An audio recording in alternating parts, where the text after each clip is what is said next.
Señor presidente de Venezuela, yo quiero agradecerle profundamente el hecho que nos recibiera aquí en el Radisson, donde usted se está alojando, en esta rápida visita por nuestro país. He estado muy cerca suyo porque he viajado bastante a Venezuela, estuve en Isla Margarita en la última ocasión y he visto de cerca la realidad venezolana. No digo ser una conocedora, pero sí alguien que se aproxima a tratar de entender esa vorágine que es Venezuela, donde muchas veces uno ve contradicciones y las contradicciones son motivadoras. Sí, yo creo que las vorágines motivan. Es fin de un tiempo y comienzo de otro tiempo. Una vorágine, un conjunto de huracanes. Decía o diría Gramsci, es una época de muerte y de parto. Y esa es una gran contradicción entre la muerte y la vida, ¿no? Entre algo que debe morir, está muriendo y se niega, y algo que está naciendo y debe nacer, pero no termina de nacer. Entonces eso es apasionante. No hay tiempo, pero ni para aburrirse. Es una vida apasionante. ¿Quién retiene ese nacimiento? Las viejas fuerzas conservadoras, comenzando por el imperio de los Estados Unidos. Y esta es una historia vieja, 200 años. 200 años, bueno, de los tiempos de Artigas, de Bolívar, de San Martín. Ellos quisieron empujar un parto y bueno, se fue un imperio y llegó el otro. El parto fue truncado, se convirtió como en un aborto histórico aquello, ¿no? A pesar del gran respeto que tenemos por nuestra independencia primera, pero que no terminó en la independencia, caímos en un nuevo coloniaje. Entonces el imperio y las fuerzas conservadoras en cada país, bueno, las fuerzas dominantes, vuelvo a Gramsci, la vieja hegemonía se opone a los cambios que son, pero es que son necesarios. Y si se opusieran férreamente a cambios necesarios, entonces es cuando vienen hechos violentos, lamentablemente. Porque los cambios verdaderos, cuando se presentan, nadie los puede detener. ¿Hecho violento puede haber sido el golpe de Estado que usted recibió, señor presidente? Claro, claro, eso es un ejemplo, pero... es una sociedad viviendo en contradicción. Sí, ese es un ejemplo, pero bueno, tipo, el golpe de Estado de abril. ¿Quién lo planificó y quién lo impulsó? Washington, el gobierno de Washington. ¿Quién lo ejecutó? Toda la élite hegemónica del siglo XX venezolano, la clase empresarial, los grandes empresarios, los dueños de los medios de televisión privados y los medios de comunicación privados, las viejas dirigencias sindicales corruptas del siglo XX, la vieja élite militar del pasado subordinada al mandato de Washington. Ahí está, la vieja clase incluso o élite eclesiástica. Todos ellos se unieron, los viejos partidos del siglo XX, todos se unieron para tratar de evitar el parto venezolano. No lo pudieron evitar. ¿Qué es lo que querían evitar?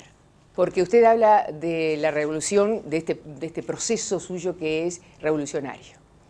Y cuando uno ve que PDVSA pasa a manos del Estado, el Banco Central de Venezuela pasa a manos del Estado y tantas otras cosas, uno dice, bueno, estas son medidas socializantes o socializadoras o van en busca de una equidad, ¿verdad? Y en defensa de las riquezas y patrimonio de una nación. Pero por otro lado está el capitalismo rampante, una industrialización fuerte también, o reindustrialización en su país. ¿Cómo se dirime esa contradicción? ¿Cómo se sintetiza en el socialismo del siglo XXI? En primer lugar, tú preguntaste qué querían evitar.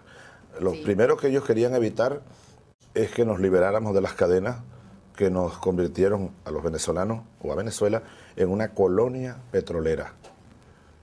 Todo el siglo XX. 100 años de explotación petrolera. Para entender, Raquel, a fondo la historia venezolana, habrá que considerar el petróleo, la industria petrolera, la explotación petrolera.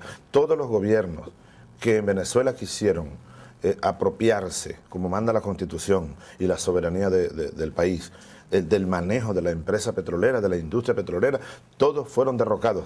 Hasta un magnicidio hubo, y eso me incluye, yo fui derrocado solo que por 2 días y casi milagrosamente el pueblo venezolano, la voz de Dios, como dice el viejo dicho, me repuso de nuevo, barrió la tiranía y me repuso. Ellos querían evitar que Venezuela se independizara, se liberara y luego impedir nuestro desarrollo, porque solo libres podemos impulsar, como estamos impulsando ahora, nuestro modelo de desarrollo rumbo al socialismo, un socialismo muy nuestro.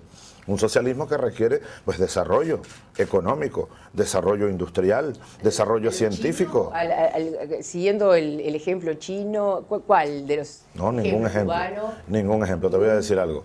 Fidel Castro. Sí. La entrevista de Ramonet, no sé si te ha llegado, ¿Sí? Ese maravilloso libro, una maravillosa entrevista en mi criterio.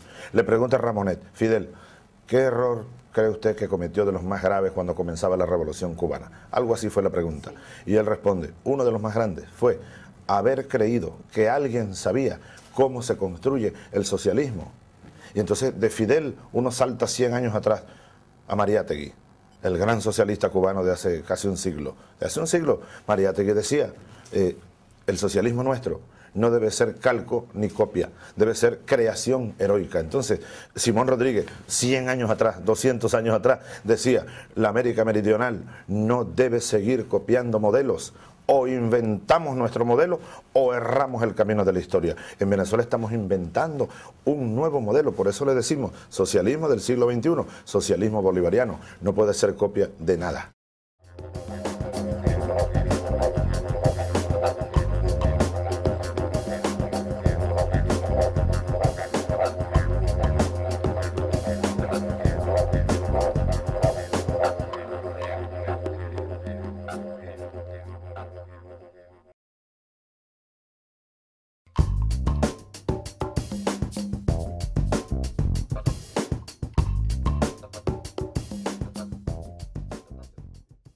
Partido único, ¿tendrá corrientes de opinión que enriquezcan la discusión y el progreso? Porque vio lo que pasó en la Rusia, ¿no? En la Unión Soviética, por decirlo más correctamente, ¿no?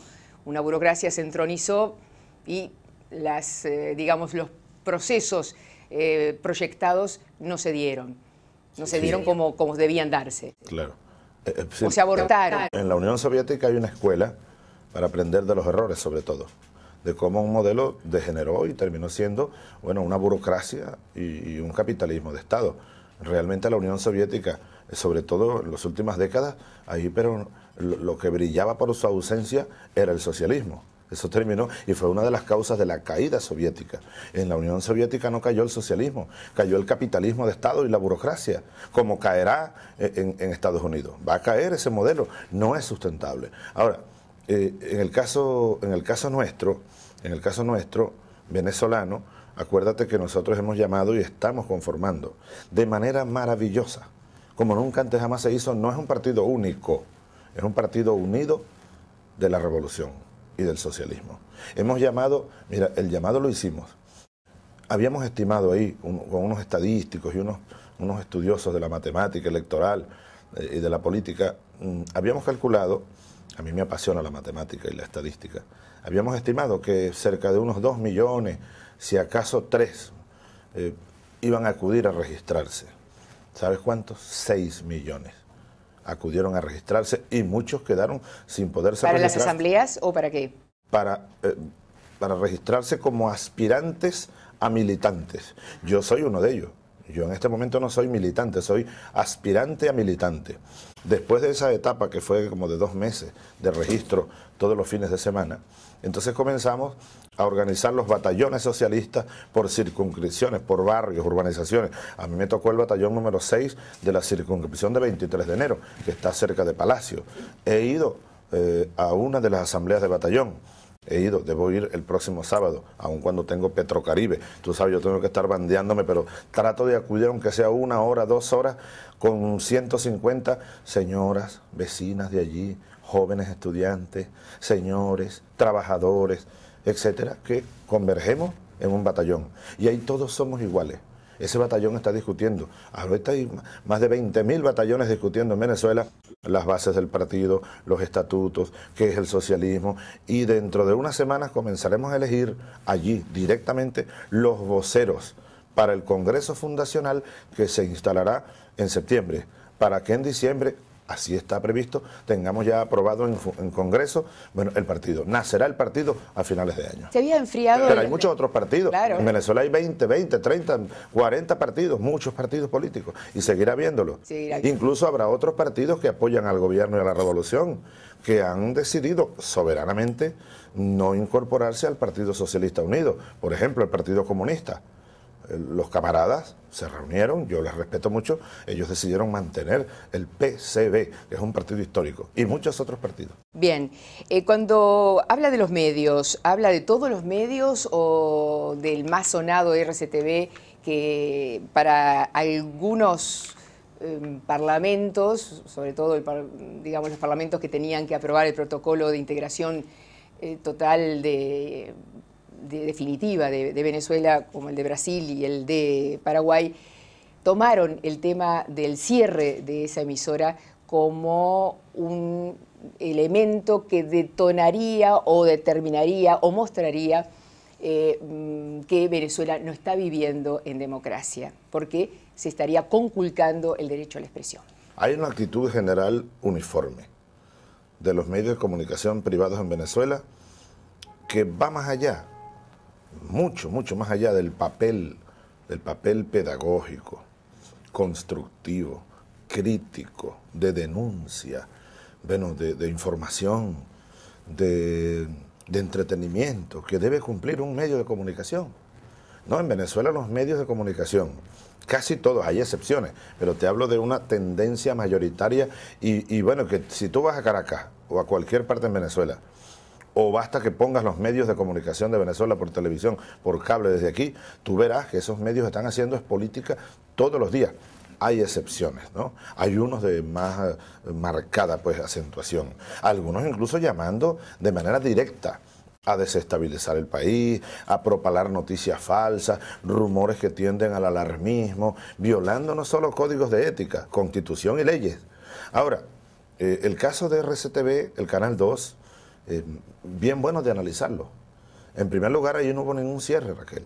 No, nosotros hemos podido cerrar, el Estado venezolano ha podido cerrar todos los canales privados el día 13 de abril, cuando fui rescatado en una isla. Allá me tenían preso, me iban a fusilar, hubo más de 100 muertos en Venezuela, terrorismo, golpe de Estado, impulsado por los canales de televisión privados, estaciones de radio. Sin embargo, llegamos, se rehizo la calma aparente, llamamos a diálogo.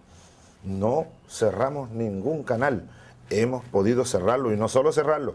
Mira que yo le pregunté a un representante demócrata al Congreso de Estados Unidos hace poco, que vino a Caracas, le dije, mire, si en Estados Unidos hubiera pasado algo parecido a lo que aquí ocurrió, dígame usted sinceramente y seriamente qué habría pasado con esos medios. Me dijo el hombre, seriamente, presidente, no solo los hubieran cerrado, sino que sus dueños hubieran sido llevados a la silla eléctrica, porque lo que ocurrió en Venezuela fue de verdad genocidio, terrorismo. Bueno, abrimos un espacio al diálogo. Ahora, este canal se le acabó la concesión, se le terminó la concesión. Es bueno que sepan los uruguayos y uruguayas y los hombres y mujeres de América Latina que la señal electromagnética por la cual este programa está saliendo no te pertenece a ti, ni a los dueños del canal donde tú trabajas, ni me pertenece a mí, mucho menos ni al presidente Tabaré, ni a nadie. Le pertenece a todo el pueblo uruguayo, y el gobierno da una concesión a un grupo empresarial privado para que lo opere, o al Estado. Eso tiene que saberlo mucha gente. En Brasil hay mucha gente que apoya la decisión que nosotros hemos tomado en el gobierno del presidente Lula, en el propio Parlamento, solo que un nicho de la derecha brasileña logró, bueno, una resolución en el Congreso y en otras partes, en Chile también, pero son grupos minoritarios que, bueno, con mucho lobby lograron hacer una declaración, pero que no tiene ningún impacto en la presencia de Venezuela y la imagen democrática que cada día es más contundente de Venezuela ante el mundo. Bien, y la integración definitiva de Venezuela. Venezuela se está poniendo un plazo a sí mismo cuando el canciller Maduro habla de esperaremos agosto, septiembre, para que realmente entre Venezuela con todos los deberes y obligaciones, porque hay que recordar que Celso Amorín, el canciller brasileño, ha dicho que también Venezuela tiene que aceptar las reglas de juego de la integración de este mercado. Entonces, la pregunta es, ¿Venezuela realmente quiere integrar este Mercosur? Yo leí esas declaraciones del canciller brasileño y realmente son extrañas, ¿no? Son muy extrañas. ¿Por qué? Porque él sabe y a él le consta, como le consta al presidente Tabaré, sobre todo a los presidentes, a Tabaré, a Nicanor Duarte, a Lula, a Néstor Kirchner. Nosotros pasamos varios años en esta negociación y hemos aceptado ya todo lo que sea y hemos dado incluso, debo decirlo, más de lo que se nos pedía.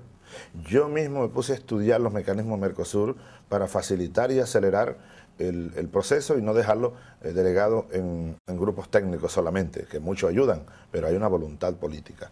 Por eso es extraño. Amorín envió un mensaje que quiere ir por Caracas. Con mucho gusto lo recibiremos.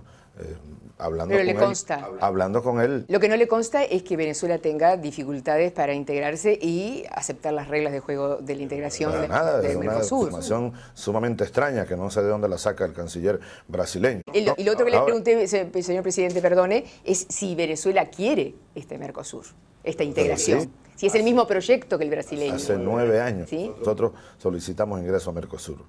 Claro, nosotros venimos a Mercosur como Venezuela. Uruguay está en Mercosur y no pierde su personalidad, ¿verdad? Nadie le va a pedir a Tabaré o a Uruguay que cambie su discurso o su manera de ser. Brasil está en Mercosur con su personalidad, con su idea, con su proyecto nacional. Igual está Argentina. Nadie va a pedirle a Kirchner que haga un acuerdo con el Fondo Monetario para que lo acepte Mercosur, etcétera. Venezuela, si entra a Mercosur, ojalá, nosotros queremos entrar a Mercosur, debemos ser respetados. Nuestra ideología, nuestros principios. Y sus características personales, confrontativas. Pero tiene que ser respetadas. Que usted reconoce, usted es confrontativo. Soy confrontativo y yo... ¿Qué entiende por confrontativo? Yo creo que es necesario hoy, no que todos asumamos la confrontación, algunos tenemos que asumirla. Yo traté de no serlo, ¿sabes? Traté de no serlo. Anoche me conseguí aquí en el lobby del hotel y conversé un rato con un buen periodista, yo creo que es muy bueno, Jorge Gestoso, el uruguayo. Él fue a Caracas a entrevistarme después del golpe de Estado, cuando trabajaba en CNN.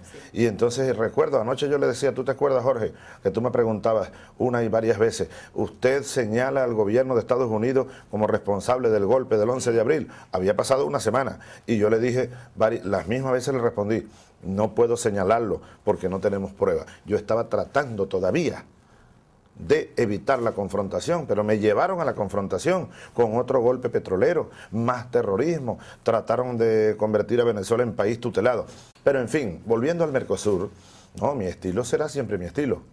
Ahora, el tema Mercosur nosotros queremos Una cosa ingresar. Es ser confrontativo de la realidad y las características caribeñas y personales suyas, y otro tema muy fuerte que apareció en estas horas desde que usted está acá, es que usted es pendenciero además, lo que se viene a enrabarse con una visita que hizo por aquí Fernando Enrique Cardoso, donde yo asistí también a escucharlo, donde dijo claramente que prefería que antes que Venezuela con sus características se integrara Colombia y, bueno, y otros países de la región. Entonces, también la Comunidad Económica Europea con sus personeros aquí han dicho, bueno, tenemos que ver dónde está Venezuela.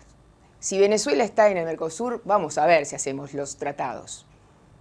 Yo creo que Cardoso perdió totalmente la brújula, ¿no? La brújula. Y ha entrado en un juego de grandes contradicciones que no sabe ni quién él es ahora. Creo que se perdió. Lamentablemente fue un buen referente en una época, pero es la historia de esas personas que se las lleva el viento, ¿no? Ahora, yo conviví con él 4 años de presidente. 4 años, ¿no? Y él fue uno de los defensores de que Venezuela entrara a Mercosur. Fue el único. Los demás presidentes, aquí estaba un presidente de la derecha, en Argentina ni se diga, en Paraguay también, pero Cardoso, incluso varias veces lo hablamos, me dijo, ten paciencia, algún día Venezuela estará en Mercosur. Tendría que revisar los discursos, sus propios discursos, Fernando Enrique Cardoso. Pero con él no voy a meterme más. Allá él que se perdió en lontananza, ¿no? Se lo llevó el viento. Más allá de eso, vuelvo al tema central, permíteme. Venezuela quiere ingresar a Mercosur. Ahora, sencillito así, si tú y yo somos vecinos y tú necesitas algo en casa y me tocas la puerta de la mía y ves que yo estoy allí dentro, que hay luces, que hay movimiento de personas y tocas la puerta y llevas ya 10 minutos tocando la puerta y tú ves que hay gente allí, tú no vas a pasar toda la noche ahí, ¿verdad? Tú dices, bueno, a lo mejor me quedo 10 minutos más, ¿será que no oyen por la ventana? Mira, Hugo, tal, etcétera. Igual pasa con Mercosur. Nosotros hicimos un acto memorable en Caracas el año pasado, los 5 presidentes, anunciando al mundo el ingreso de Venezuela a Mercosur. Ve a ver en los archivos el discurso de Lula, el discurso de Nicanor, el discurso de Kirchner, el de Tabaré y luego el mío como anfitrión. Y lanzamos cohetes. Venezuela, el Mercosur llegó al Caribe. El Mercosur incorpora a sus reservas de petróleo la más grande del mundo. El Mercosur incorpora a sus reservas de gas la más grande de América Latina. El Mercosur llega a los límites con Puerto Rico, con Dominicana. Venezuela llega hasta allá. El mar venezolano, bueno, el Caribe, frente al Caribe. En fin, creo que tenemos algo que aportar a Mercosur, un Producto Interno Bruto y un crecimiento económico el más alto del mundo. En los últimos 3 años y medio, un crecimiento del 12% del PIB. Bueno, en fin, algo, somos pequeños, somos modestos, pero algo tenemos que aportar al Mercosur. Ahora luego se ha presentado un retardo inexplicable en los congresos de Brasil y del Paraguay. Luego nosotros decimos, el año pasado se nos dijo que había que esperar que pasaran las elecciones en Brasil, que pasaran las de Venezuela. Pasaron, ya van 7 meses y medio casi de este año, no hay respuestas. Entonces se dice que Venezuela tiene que aceptar las normas, no entiendo. Eso tiene que explicármelo. Ahora, si es que la decisión en alguna parte, producto de las presiones de Washington, porque esa es la razón, Solo las presiones, no Estados Unidos, no Unión Europea, solo Estados Unidos. La presión es del imperio. La presión es del imperio. Se pretende aislar. ¿El imperio es Estados Unidos o el imperio es el sistema? ¿Cómo es? El imperio es Estados Unidos. Porque si no lo tendría todo el mundo. El sistema está en todas partes. El imperio es Estados Unidos. El imperio es Estados Unidos, es el corazón del imperio, la columna central del imperio. Estados Unidos tiene una diplomacia abierta en el mundo tratando de aislar a Venezuela. Bueno, hay múltiples referencias abiertas y otras privadas, cerradas de ello. Entonces, yo estoy completamente seguro de que esta negativa de la derecha en Brasil y de la derecha en Paraguay es producto de las presiones de los Estados Unidos. Estoy absolutamente seguro. Y de las oligarquías de cada uno de estos 2 países. Nosotros hemos dicho, fíjate cómo se invierten las cosas, al buen decir de Galeano, Eduardo Galeano. Saludos, camaradas, compañeros. Eduardo Galeano dice, esta es la historia del mundo al revés. Y habla de Venezuela y dicen, para que ustedes vean, en Venezuela, por ejemplo, es una dictadura, bueno, donde hay más amplia libertad de expresión que en ninguna otra parte. Es una dictadura donde un presidente es elegido, reelegido, vuelto a reelegir, le hacen un referéndum revocatorio y sigue siendo dictadura. Qué cosa tan extraña esa dictadura. Pero entonces, yo lo que le dije a mi canciller en un acto público, hablando de estos temas de integración, le dije, bueno, Nicolás, un comentario, claro, público. Le dije, nosotros tendremos que esperar un poco más. Podremos esperar hasta septiembre, llegando al último trimestre del 2008, pero más allá, si no nos abrieran la puerta, tendríamos que retirarnos, pues. Nos vamos a esperar ad infinitum porque nos hace mucho daño. Fíjate, Venezuela salió de la CAN, Venezuela salió del grupo de los 3, México y Colombia. Entonces nosotros hemos venido preparándonos para entrar a Mercosur y esto es una imposición del gobierno de Estados Unidos. En política exterior, señor presidente, ¿hay amigos o clientes? En política exterior para nosotros hay amigos, para nosotros hay hermanos, mucho más que amigos, y para nosotros hay también enemigos, lamentablemente, ojalá no los hubiera. No, digo, porque clientes podrían ser Estados Unidos, donde ustedes tienen digamos, una venta muy importante de petróleo. Le vendemos petróleo a Estados Unidos.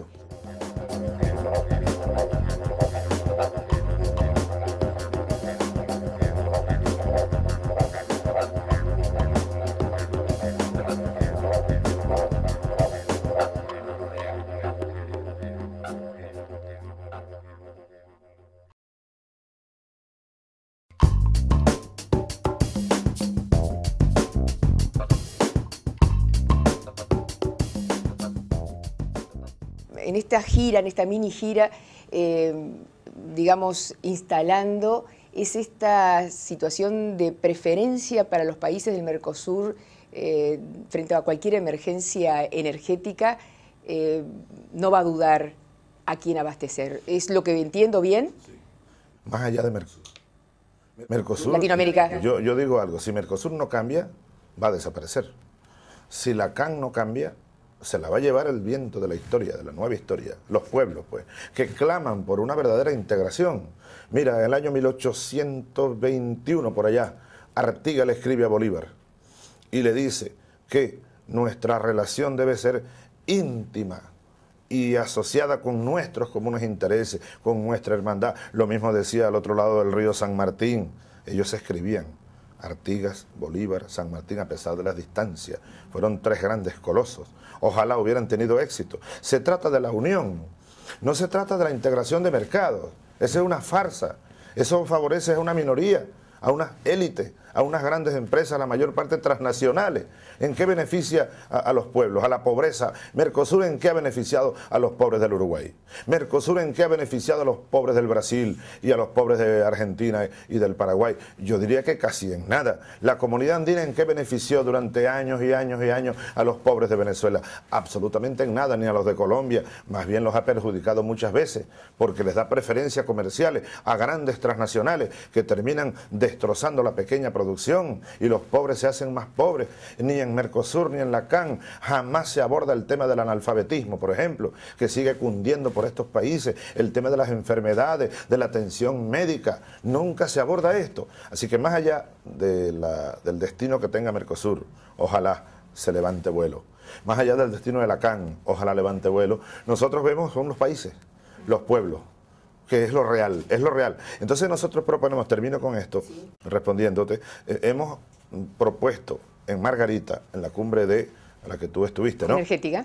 Energética del sur, de la UNASUR, de Unión de Naciones de Sudamérica, hemos propuesto un tratado de seguridad energética. Así como hay los TLC, nosotros hemos trabajado mucho y es una propuesta. Ayer firmamos con el presidente Kirchner el primer tratado TSE y hoy te digo que vamos a firmarlo, hoy es miércoles. Sí, sí, cuando estamos grabando este programa. Vamos a firmar en una hora aproximadamente con Tabaré el Tratado de Seguridad Energética Venezuela, Uruguay, son bilaterales. Ahora, olvídense ustedes los uruguayos y las uruguayas de problemas de energía.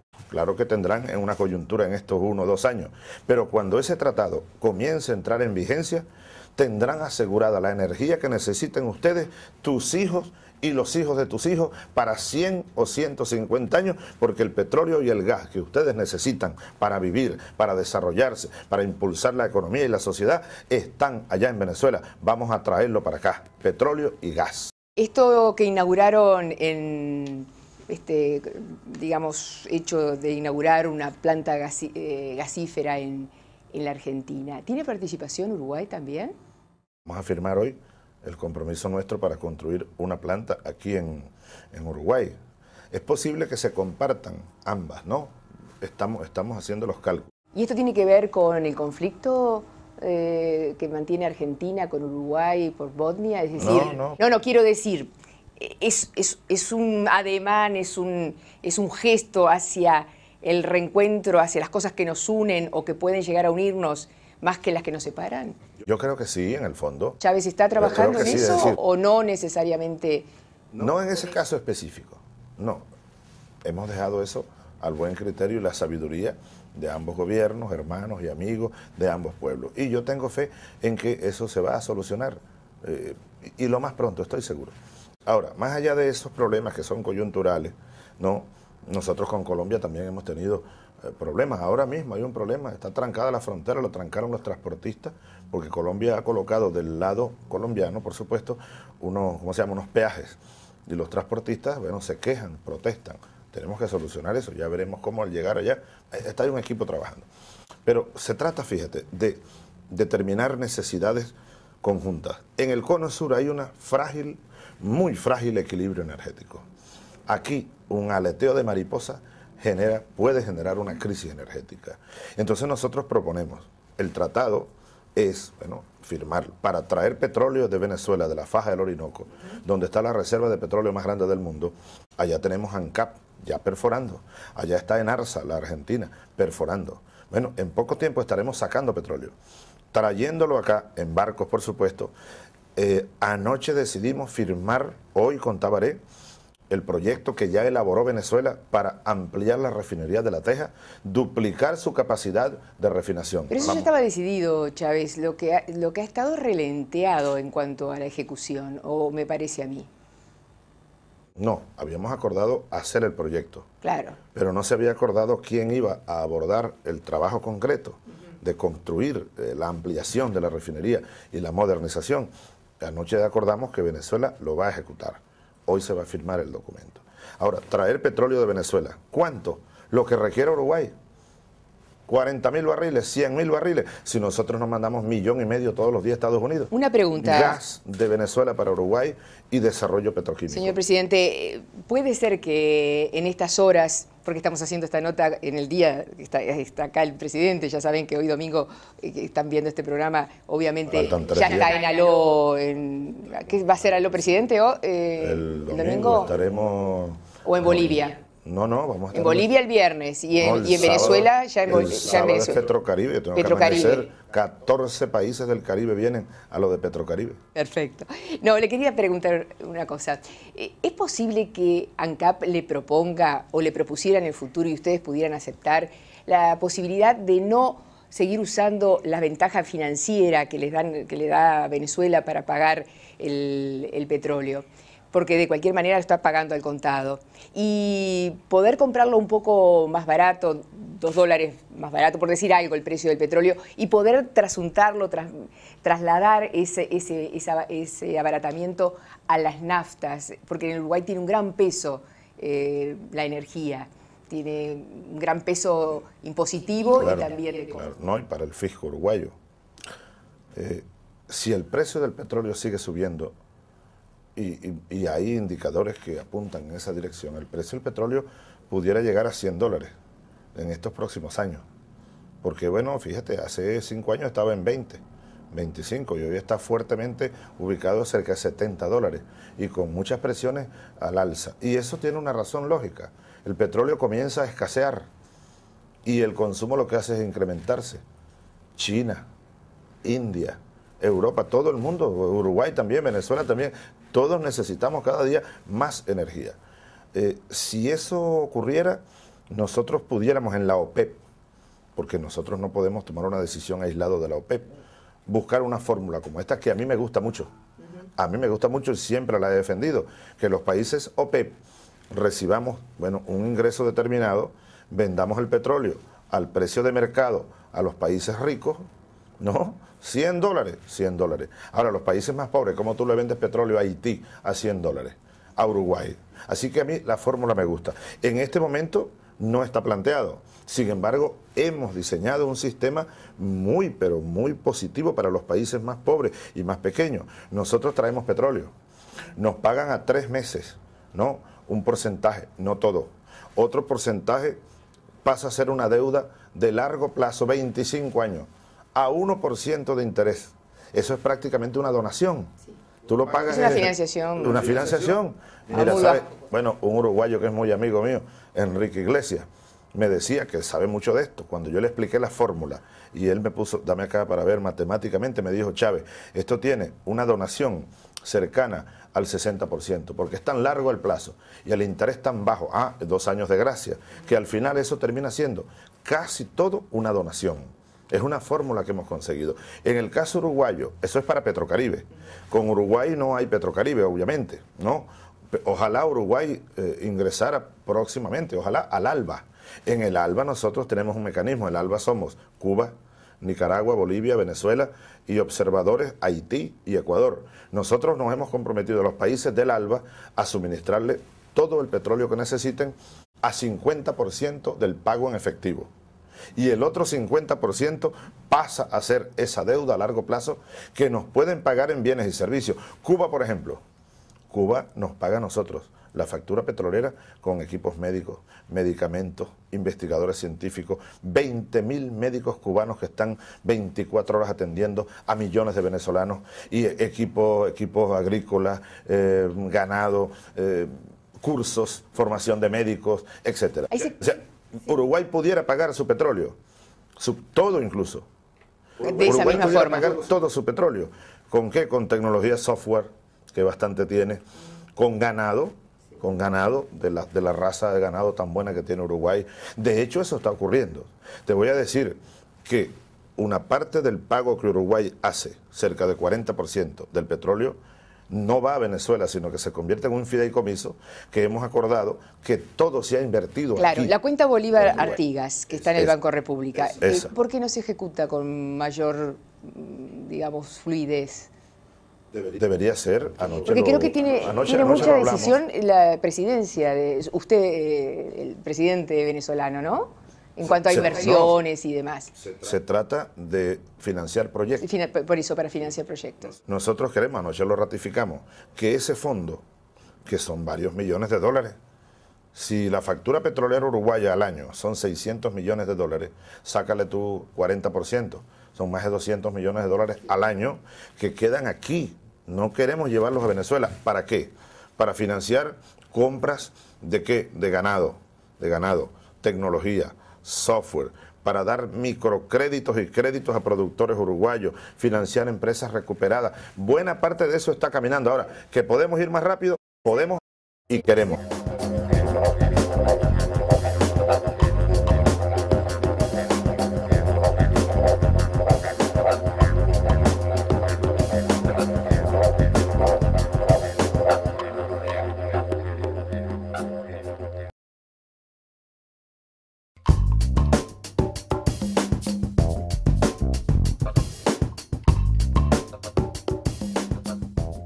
La oposición aquí en Uruguay, la oposición al gobierno del doctor Tabaré Vázquez, habla de que pronto Venezuela va a ser el máximo acreedor, convirtiéndose casi en un Fondo Monetario Internacional alterno, porque la factura, como usted dice, de irse acumulando y no redistribuirse en propuestas productivas, en realidad le estamos debiendo al gobierno venezolano. Entonces, por ahí habría que dar alguna señal. Es una oposición que o peca de desconocimiento o peca de mala intención y mala fe. Comparar lo que nosotros hacemos modestamente. Somos un país pobre. Nosotros tenemos 27 millones de habitantes. Yo recibí un país con 51% de pobreza, ya vamos bajando de 30. 20 y tanto % de pobreza extrema, ya bajamos de 10. Un país que requiere inversiones más bien. Ahora, nosotros lo que estamos haciendo es tratar de ayudar a los países de América Latina.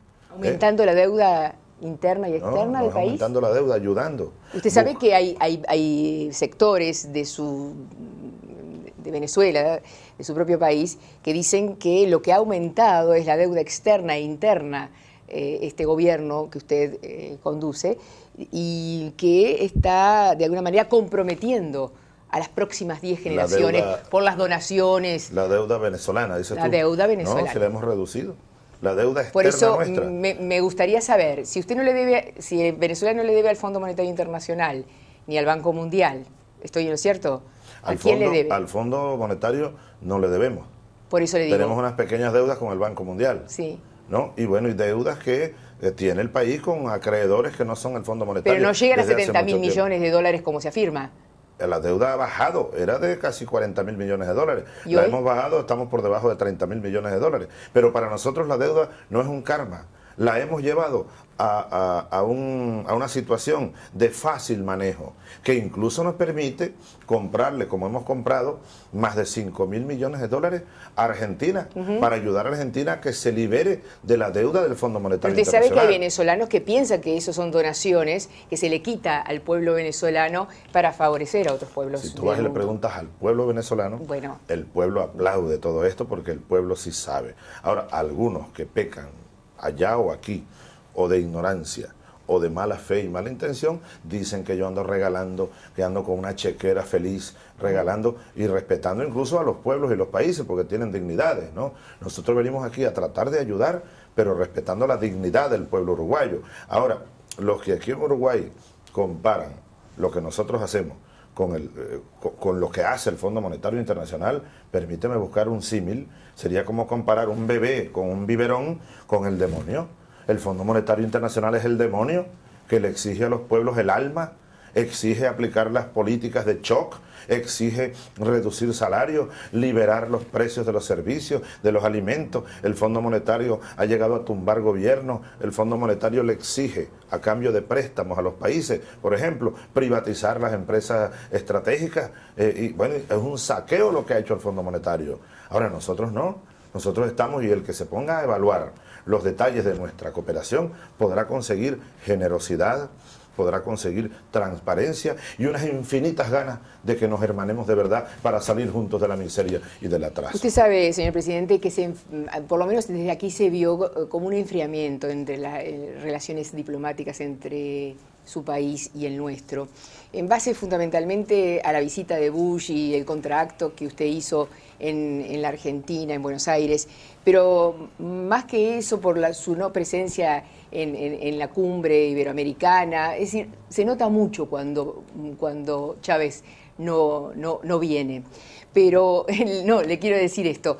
Sin embargo, este enfriamiento también dio algunos otros síntomas, como por ejemplo la posibilidad de que Uruguay firmara un TLC, hoy un TIFA, y eso parecía no estar en consonancia con la política venezolana. ¿En qué coincide la política económica venezolana con la política económica uruguaya? Hay varias cosas ahí, fíjate. En primer lugar, nunca, nadie logrará ni ocurrirá un distanciamiento entre Tabaré y yo, que somos viejos amigos, camaradas, compañeros. Y mucho menos con el pueblo uruguayo, con su gobierno, con su pueblo. Hay momentos. Tú recordarás seguramente cuando tuviste el primer novio, yo la primera novia, que había momentos más intensos, otros, bueno, que se relajaban un poco. En cualquier relación ocurre eso, con los hijos, con la familia. Viene diciembre, la Navidad, vaya, qué felicidad. Después viene que a lo mejor vacaciones y se va todo el mundo por su lado y bueno, baja un poco esa relación directa. Igual pasa con los gobiernos, con los afectos, con los pueblos. Nosotros habrá que contextualizar todo eso que tú has dicho. ¿Por qué yo no vine a la cumbre iberoamericana? ¿Molesto por algo? Absolutamente. Estábamos en plena campaña electoral y estábamos bastante comprometidos allá. Y coincidía la cumbre con eventos a los que yo no podía dejar de asistir en Venezuela. Pero no fue ninguna retaliación o inconformismo con la visita de Bush a Uruguay, ¿no? Yo tengo que respetar perfectamente el derecho que tiene Lula, Tabaré y quien sea, cualquiera de mis amigos, a invitar a quien quiera, como yo invito a Venezuela al presidente de Irán, yo voy a Teherán, invito a los africanos, nadie puede molestarse por eso, ¿no? Más allá de eso, hay contextos. Aquí estamos para ratificar una hermandad muy profunda, un compromiso gigantesco de integración. El presidente Tabaré Vázquez, yo estoy seguro, lo ha ratificado públicamente y ayer me lo comentaba sin yo pedirle ningún tipo de reflexión, que Uruguay no va a firmar TLC con Estados Unidos, que se lo han pedido, ya le he dicho que no. En cambio, hoy va a firmar el TSE con Venezuela, Tratado de Seguridad Energética. Bien, Venezuela, y creo que está en todo su derecho, como cualquier país independiente y democrático, de defender y llevar adelante las relaciones internacionales que crea conveniente. Ahora, por ejemplo, Uruguay se acercaba a Estados Unidos, Chávez, si bien no se metía con el gobierno de Uruguay, sí estaba de alguna manera reprobando ese acercamiento. Por ejemplo, Venezuela libremente ha hecho un eje Irán-Caracas, ¿verdad? Que de alguna manera también es asociarse con alguien que en la energía atómica está muy enfrentado a los Estados Unidos. Entonces yo me pregunto, ¿qué hay allí? ¿Es un juego de liderazgos, sociedades, asociaciones que tienen que ver con qué mundo, con qué paisaje instalado geopolítico? El paisaje geopolítico. Esa expresión tuya es muy acertada. El paisaje geopolítico y los huracanes geopolíticos. Tú hablaste hace rato de la vorágine en Venezuela. No es la vorágine en Venezuela, es la vorágine en este mundo. Rafael Correa, con él debo cenar esta noche y pasar el día mañana en Ecuador. Vamos a firmar un grupo de convenios también y luego venimos a Bolivia, vamos a vernos con Kirchner en Bolivia, con Evo. Es una vorágine. El gasoducto, ¿no? El gasoducto, el petróleo, la energía, la minería, Brasil la integración. frenó un poco el gasoducto, ¿no? El gasoducto del sur. Ha frenado, no sabemos las razones, pero ha habido un frenazo, sin duda. Bien, continúe. Sin duda. Ahora, no quiero que pierda. Entonces, no, fíjate, la vorágine, dice Correa, que nosotros no estamos viviendo una época de cambios, sino un cambio de épocas. Es cierto, este es un cambio epocal. El mundo del siglo XX, aquel mundo de la Guerra Fría, de la bipolaridad, y luego que trataron de imponer la unipolaridad, se vino abajo.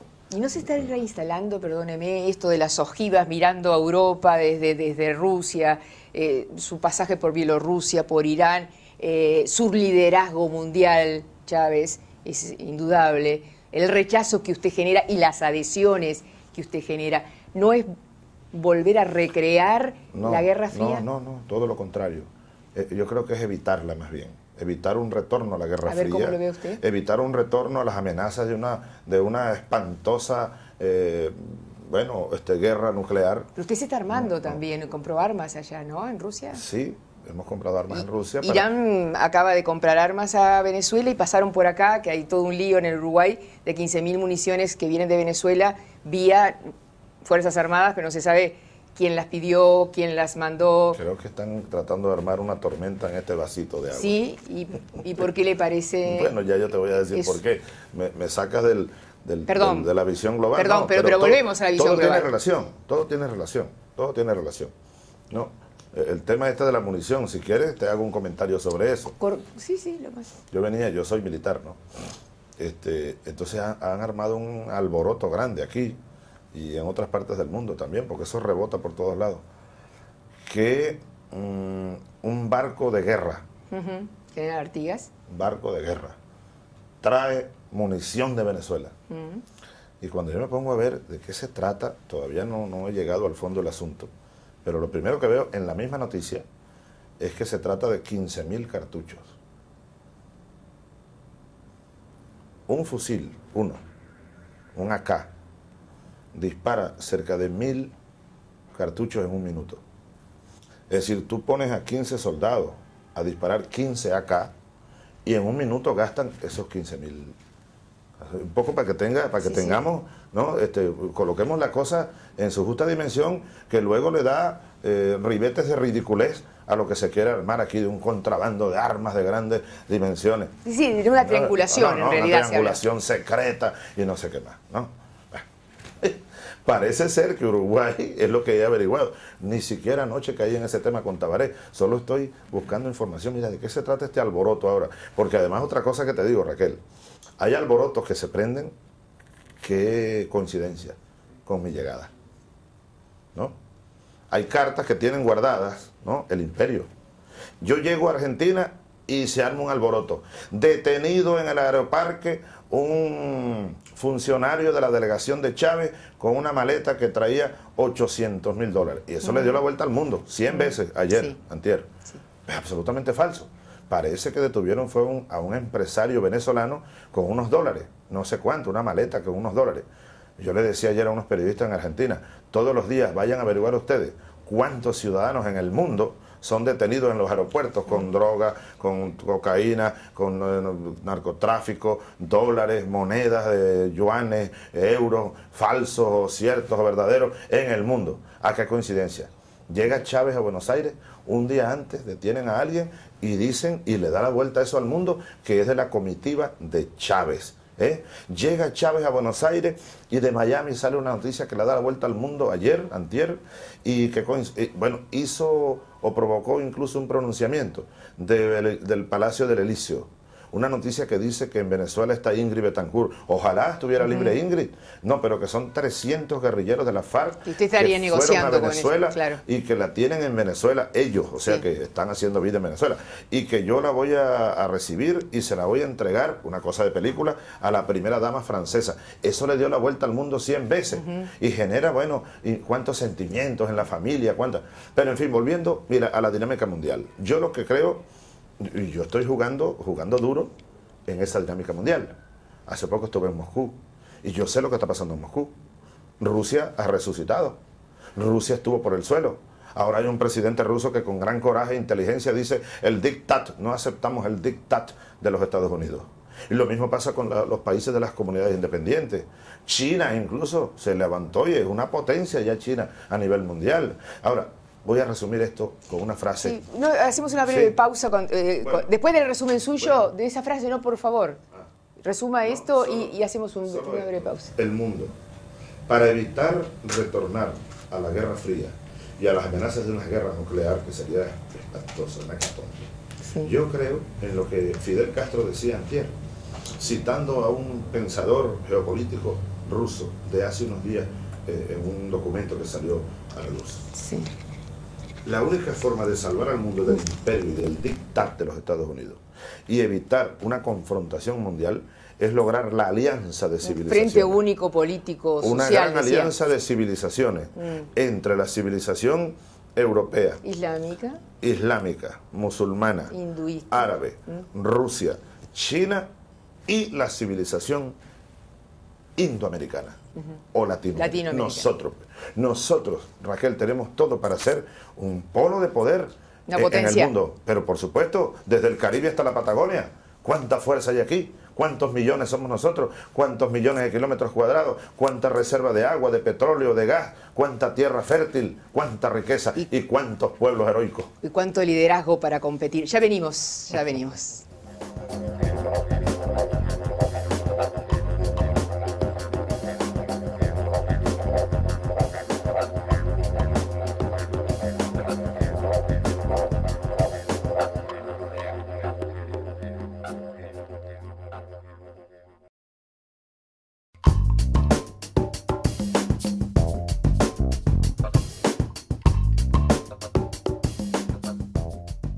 Señor presidente, el Uruguay se caracteriza, su gente se caracteriza, el alma de su pueblo se caracteriza por una gran acumulación política junto con algunas otras virtudes y hay muchos otros defectos, pero hay como una conciencia política muy fuerte donde muchas veces intentamos que los procesos sean más rápidos de lo que son.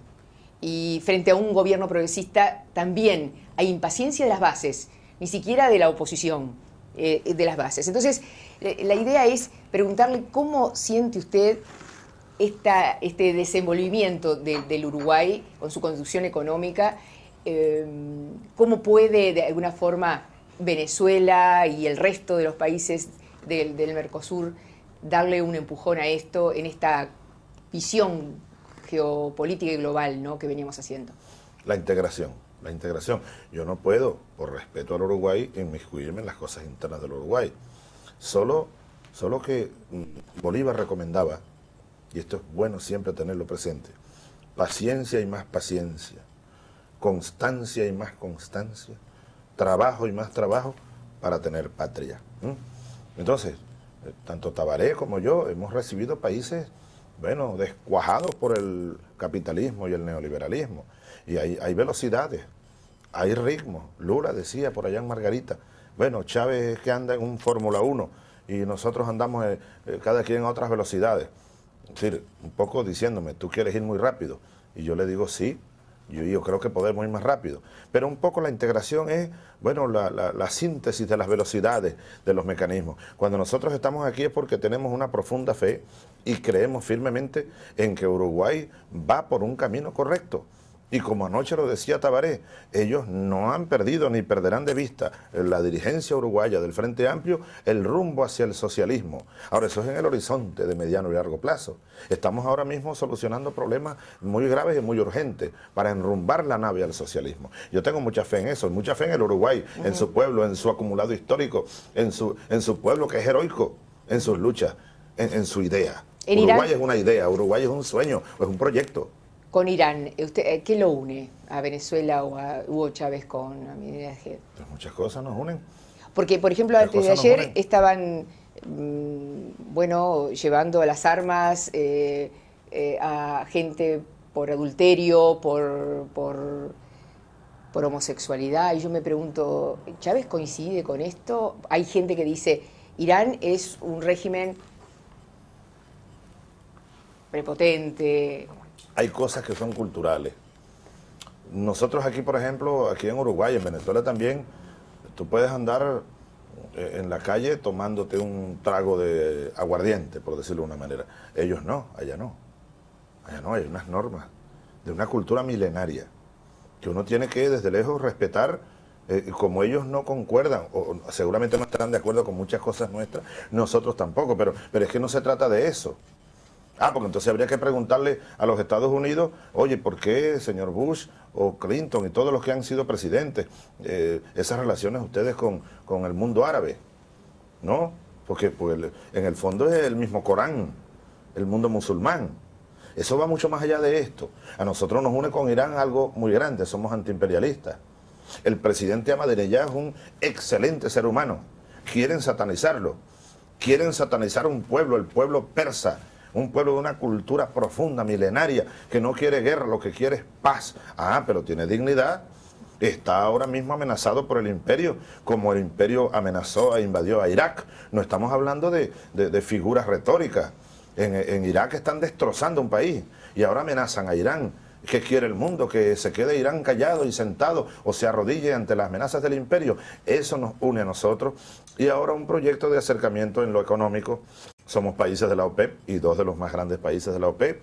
Proyectos industriales, proyectos de comercio. Nosotros necesitamos abrir comercios hacia el Oriente Medio. Uruguay le vende arroz a Irán. Uruguay vende otras cosas a Irán, incluso he invitado a Tabaré y a Uruguay a hacer una feria en Teherán en los próximos meses. Vamos a llevar productos, bienes y servicios producidos en Uruguay, en Venezuela, en Ecuador seguramente también, a exponerlos allá en Teherán. ¿Para qué? Para abrir espacios de mercado. Irán es un país que va para 80 millones de habitantes, con un alto ingreso per cápita. El Oriente Medio es un mercado que no podemos dejárselo solo a Europa. Ahmadinejad me decía hace unas semanas atrás, Chávez, nosotros aquí importamos miles de toneladas de carne de Europa. Yo le decía, oye, ustedes no pueden comprar la carne uruguaya. Subsidiada, la carne, de Europa subsidiada. Carne de Europa subsidiada, ¿no? Yo no creo que sea subsidiada. Bueno, Europa subsidia su carne, claro. Europa subsidia su carne. Claro, tienes razón totalmente, perdóname Quiero, el lapsus. que va en contra de todos los productores de todo y de las mundo. normas del libre comercio, claro. Y la OMC. Entonces, Ahmadinejad me decía, nosotros podemos, porque déjame decirte algo aquí que quizá no queda bien que yo lo diga, pero déjame decirlo. Yo cuando voy por esos mundos, por Rusia, por Bielorrusia, por Irán, por China, por India, y hablo con aquellos jefes de gobierno, empresarios, yo hablo de Venezuela, pero más que de Venezuela, yo hablo de Uruguay, hablo de Bolivia, hablo de Ecuador, de Argentina, de Centroamérica, de Haití. Del subcontinente. Porque yo me siento un gran patriota, yo soy de Uruguay, tanto como soy de Venezuela, yo soy de Argentina tanto como de Venezuela, yo soy portador de un sentimiento que aquí cundió. Esta es una sola patria. Nosotros somos de una sola gran patria, la gran patria suramericana, caribeña. Entonces uno consigue allá deseos de cooperar con estos mundos. Y es que yo creo que es imprescindible. El mundo tiene 360 grados. Y sobre todo, como dice aquel gran pintor uruguayo, nuestro norte es el sur del mundo. El mundo está cambiando. Yo tengo que irme porque me está esperando Tabaré. Sí, lo está esperando Tabaré. Yo le agradezco infinitamente. Sé que está encontrando las vías, inclusive ya tiene embajador nombrado para México, a retomar las relaciones con México e integrar a México también en esto que usted decía, Latinoamérica. Regina es fantástico, además es verídico, es histórico. Pero invita a soñar, como a usted le gusta soñar, porque tiene una parte en el Tíbet, en China. Soñando. Qué regalo tan bonito y tan lindo. Y esto es de la Serie del Agua, 2 informes hechos en Pueblo Bolívar, cuando se inauguró el centro cívico. Pueblo Bolívar, cómo me hubiera gustado ir allá a Pueblo Bolívar. ¿Tiene las imágenes ahí? No, las voy a ver. Sí. Y además, tú me permites, voy a difundirlas en Aló Presidente. Cuando quiera. Claro, y ojalá algún día, cuando regrese con más tiempo, quiero ir a Pueblo Bolívar. Sí. ¿Verdad? Ahora, te iba a decir, gracias por tu obsequio, Raquel. Hace poco estuvo Elena Poniatowska en Venezuela, se ganó el premio Rómulo Gallego. Con ella, sí. Ahora, fíjate. Una gran escritora, gran periodista. Extraordinaria. el tren pasa primero, tremenda novela, ¿no? Sobre la Revolución Mexicana, las luchas de los obreros mexicanos. México es México, México es nuestro y nosotros somos de México. ¿Tiene algo que ver que usted va, y lo último, me piden por favor, que usted va a revelar, Te van a ahorcar ahí va a revelar, pero son venezolanos, entonces usted me va a defender. Te defendemos. Va a revelar los discursos que se hicieron a puerta cerrada en Mar del Plata. ¿Tiene que ver con algo de México y los discursos de Fox? No tiene nada que ver sino con los deseos de que los pueblos sepan la verdad, ¿no? Bien. Pero habrá que tener cuidado, porque yo para divulgarlos en verdad, no quiero herir a nadie. Hay cosas, mira, yo una vez dije en La Habana, te voy a decir, tú me hablaste de Fidel. Fidel estará siempre con nosotros, vivo con nosotros. Fidel un día yo di un discurso en La Habana y lancé una frase. No estaba transmitiendo, se estaban grabando. Luego llegó Fidel y me dijo, Chávez, aquí está la grabación. Yo ordené quitarle esa frase. Guardo yo el original. Se va a transmitir esto, lo demás. Esto quedará para la historia. Algún día se sabrá que tú dijiste eso aquí en La Habana. ¿Y cuál era la frase? No, ¿cómo te voy a decir yo? Se sabrá algún día. Se sabrá algún día. Nos vamos, gracias, Bien, gracias. Ha sido un gusto. Gracias. Un beso, Uruguay. Gracias por este tiempo para compartir con los uruguayos. Saludos Gracias por esta a Galeano y a todo el pueblo uruguayo. Muchas pueblo gracias, de poetas, presidente.